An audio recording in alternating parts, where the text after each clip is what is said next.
To talk to you today about one of the great passages of the Old Testament, the passage in Isaiah chapter 6, where the prophet shares his experience of encountering God.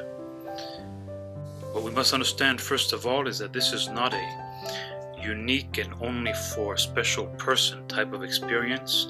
It's a human experience of the divine. Therefore, it's an experience that you and I can have. It's an encounter with Spirit that we are meant to have. It's the purpose of our life to reconnect with the source of our being and to discover our deeper identity beyond all that we have assumed we were, or people have told us we are, or society has tried to make us. It reveals the sacredness of every human being, that link to mysteries of the cosmos, of the spirit world that are so foreign to us in this three-dimensional world, especially in this era of history that is so materialistic and locked in on only the senses and doomed to consumerism and gratification and no sense of the holy, of the divine, of the sacred. This is a tragic time, a time with no meaning. One of the darker times in human history in terms of spiritual consciousness. So today, as we look at this ancient writing full of symbolism, rich with symbolism, understand that it is an attempt to express an authentic human experience. Isaiah begins by saying that he saw the Lord. Now you must realize that in this culture, it is said that we cannot see God and live. That is to say that there was an awareness that the wonder, the mystery of God was so great that we human beings couldn't take it in, just like we can't stare at the sun without damaging our eyes. This was part of that monotheism that recognized the one God, immaterial, beyond all objects, beyond all images. And he goes on to say that his train, that's his robe, filled the temple, and that he was lifted up on his throne. And this is where we enter the language of symbolism. So it need not disconnect us with the reality that belongs to both us and Isaiah. Clearly, we must know that Isaiah is not talking about seeing a figure, a supernatural figure, sitting on a chair. The throne, the being lifted up, is an expression of the glory and dominion and reign of God, the power of God. When you look at the mountains, you can get a sense of it. It's impossible to not be lifted out of oneself and feel the grandiose presence of nature, of something higher than ourselves. And so this is that expression, high up and lifted, it says. And the train of his garment is the expression of God in his temple. It's the expression of the presence of God in the here and now. The presence of God that you and I can experience right now if we have the knowledge to pull ourselves out of all the things that keep us locked away from experiencing the presence of God. You know, down through history, we've been given all kinds of practices and methods and disciplines to simply enable us to be present to our world and yet detached enough from the things of this world so that we can hear something else. Right now you can hear perhaps a police car going by, a sign, a symbol of our world today, of stress and conflict and hurry. And yet at the same time you can remain in your inner sanctuary, in self-control, and not be pulled away to the things of this world. Come out from among them and be separate means in part psychologically Don't be pulled into all the things of this world. Don't sell yourself short. Don't sell out. And so this temple is the world. And Christ reveals to us that we are the temple, or at least we can be the temple. We can awaken to the reality that we are the temple. We are, as has been said, the universe becoming conscious of itself.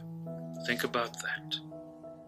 If you've got some flowers nearby or something beautiful to look at, or look out your window at the beauty of nature, nature doesn't know it's beautiful. People rushing by in their cars don't know it's beautiful, but if you look at it and appreciate it, you are making a connection between the beauty that is and the validation of its reality. And there's something very profound in all of that. So, Isaiah sees this marvelous vision, this marvelous experience of the divine. And what is his response? Woe is me! I am ruined, I am lost, for I am a man of unclean lips. Now this is very important to understand. This is the universal human experience. When we are confronted with the holy, the sacred, the pure, we cannot but become conscious of our impurity. Perhaps that's happened to you on a smaller scale, meeting someone so much more giving and loving and so forth. Sometimes our conscience does that to us. Confronted with a moment of truth, a moment of self-awareness, a moment of regret. And of course we spend most of our life trying to avoid these moments. We don't want to know. But there are times when that mirror is put up in front of us and we objectively catch a glimpse of our impurity, of our wrong behavior, wrong living, of the pettiness and mean-spiritedness that we let ourselves behave with and which others see, but we deny about ourselves. And so confronted with a glorious moment comes the consciousness of ourself. And you see, this is a description of a moment of higher consciousness. We witness and experience that which is greater than us. And we know at the same time the smallness, pettiness of ourselves. When he says, I'm a man of unclean lips, this is again a symbol. The Hebrews understood lips and speaking, what comes out from the tongue, as representing the level of character of the whole human being, the real expression of who we are inside. And certainly you can see that very simply in how people talk. If someone is always slandering or gossiping or criticizing, that reveals a darkness within. Whereas if what is spoken is a blessing to another, is a caring of another, then clearly that reveals a heart that is good, that has understood something about why we are here. You know, most of us don't want to know the uncleanliness that makes up our nature, that we have allowed ourselves to fall into. Pride stands in the way. We think we're right. We think we're the center of the universe. We don't want to know anything else. Such people are captured, captivated in a dungeon, and will be just ashes to ashes, dust to dust. They will miss the chance of blossoming spiritually while in this world. We are spirit incarnated in matter, and we're not here to gratify our senses or to control other people. We are here to awaken to our potential for union with Spirit, union with God, communion with our Creator. And in this experience of Isaiah, we discover how it happens. So in this moment of self-awareness, saying I'm lost, I'm ruined,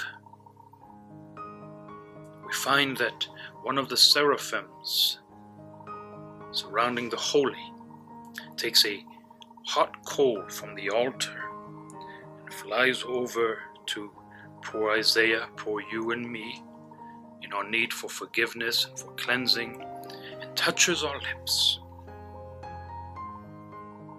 And in that moment heals us.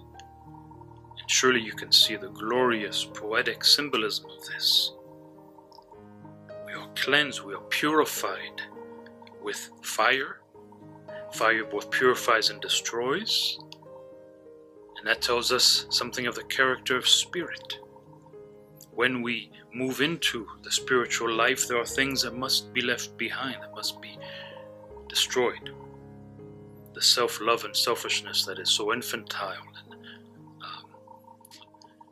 limited in enabling us to see the world, to understand others, to have empathy for others. All of that has to be gone so that we can be freed. And we learn that Spirit reaches out to us and forgives us and heals us, and through the grace of God, through the goodness of God, lifts us into a place where we no longer say, woe is me, the wretch that I am, you see. God, in God's grace, does that for us, lifts us out of the self-hatred, of the need for forgiveness, of the guilt, of the anger, of the shame, all of those things that keep us in the mud of dark feelings. And then something extraordinary happens. Suddenly we hear from the throne of God, from Spirit itself, whom shall I send, and who will go for us? Isn't that extraordinary? We don't hear the power of Spirit saying, I want you to do this. It's a question. Will you go for me? Who will speak for me? Who will witness to the reality of Spirit? You see, part of recognizing the glory and goodness of God is to understand that our little free will, which we so misuse, is meant to say yes to God, to love God in return. That's what Spirit wants, our conscious, intentional decision and choice to unify ourselves and give ourselves to Spirit, where we come from. And God waits. What will we do? What choice will we make? It is up to us. God's grace will awaken us, will lift us out, but we have to decide. We have to respond. And then Isaiah says, here am I. Here am I. In all my weakness and limitations, here am I. Send me. Send me. Use me in this world to be a channel of blessing to others, a witness to the reality of God, to the supremacy of unconditional love and goodness. And friends, that is the destiny for all of us. We are called to make that choice and to realize the incredible privilege that God, the uncreated, the great mystery of the universe, wants us, needs us, awaits us to make that decision, to be incarnated good in this world. And then we are new beings, freed to be inspired by Spirit and to bless this world around us and to make it a better place. May that be your journey, your decision, your destiny. God bless you this day.